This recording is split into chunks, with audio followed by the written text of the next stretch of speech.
So Pinocchio waved goodbye to his puppet friends and made his way home once again. On the way, Pinocchio was set upon by a wicked fox and cat.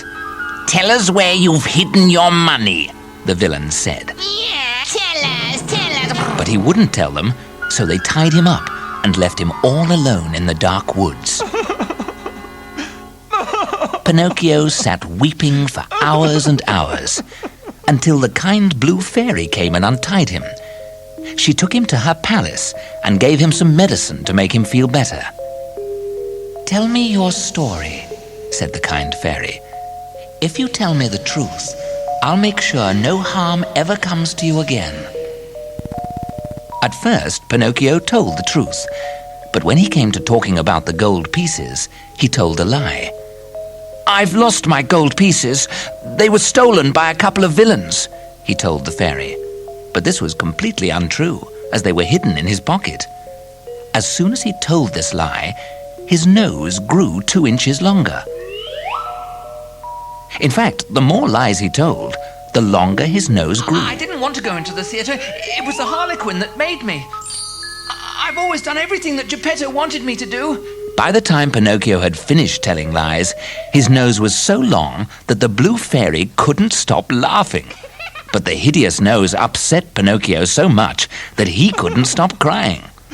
He looked so sad that the kind fairy couldn't help taking pity on him.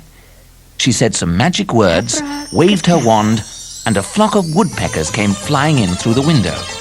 They pecked at the enormous nose until it was back to its normal size.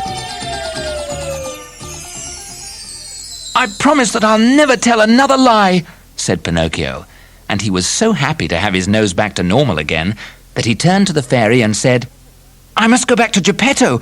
He'll be worrying about me." When he got back to the house, there was no sign of Geppetto.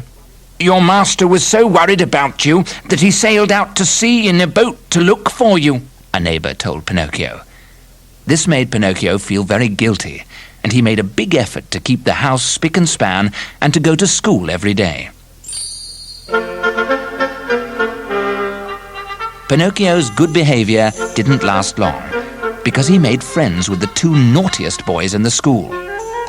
"Come with us to the land of play, where life is one big circus," his new friends told him. Come on in, Pinocchio. You come with us. Don't worry about Pinocchio school. was very excited about going to the land of play, and when he got there, it was like a dream come true.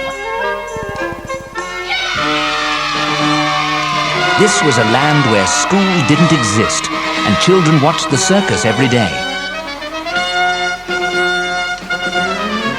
"I want to stay here forever," thought Pinocchio. What do you think of this house, Pinocchio? Not bad, eh? It's great, isn't it, Pinocchio?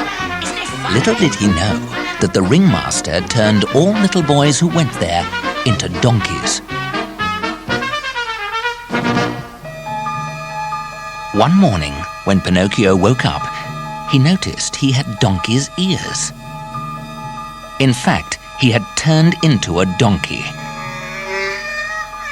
From that day on, Pinocchio had to perform as a donkey in the circus, until one day he hurt his leg jumping through a hoop. He was so badly hurt that he couldn't work in the circus anymore, and his cruel master felt no pity for him. "You're good for nothing now," he said, and he threw him into the sea. Pinocchio was terrified as he fell towards the waves, but to his surprise, as soon as he touched the water, he turned into a puppet again. The sea was a cruel and frightening place for Pinocchio. It was full of strange creatures that he'd never seen before. Pinocchio had just got the hang of swimming when he looked behind and saw a giant whale following him. "Help! Help! I'm going to be eaten alive!" shouted Pinocchio. But there was nobody around to hear his cries. As the whale got closer, it kept opening and shutting its huge jaws and revealing its sharp, pointed teeth. Pinocchio swam and swam, hoping that the whale wouldn't catch up with him. But it soon did. Pinocchio was swallowed whole, and after he'd got over the shock of finding himself in the whale's belly, he decided to explore. Hello? He wandered around in the dark until, in the far corner of the whale's belly, he saw a man sitting at a little table. Hello? When he got closer, he realized it was his old master Geppetto. The whale had swallowed him too. My son, how glad I am to see you, cried Geppetto, and they both hugged each other. Now we must find a way of getting out of this place, said Geppetto. As soon as he said this, the whale gave out a great big yawn. So Geppetto and Pinocchio swam out into the sea while his mouth was still open.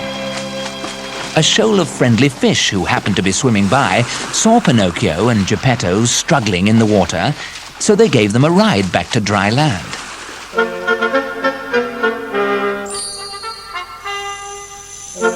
After they'd had a little rest on the shore, Pinocchio and Geppetto took a slow walk home. As soon as they got back, Pinocchio got his schoolbook out and worked hard until late that night. In fact, he worked late into the night for 7 nights. On the 7th night, Pinocchio dreamt of the blue fairy who had rescued him from the fox and cat. In his dream, she spoke kind words to him. "You have worked so hard, Pinocchio, that I am going to grant you your dearest wish. When you wake up, you will not be a puppet. You will be a real boy." And the next morning, when Pinocchio woke up, his dream had come true.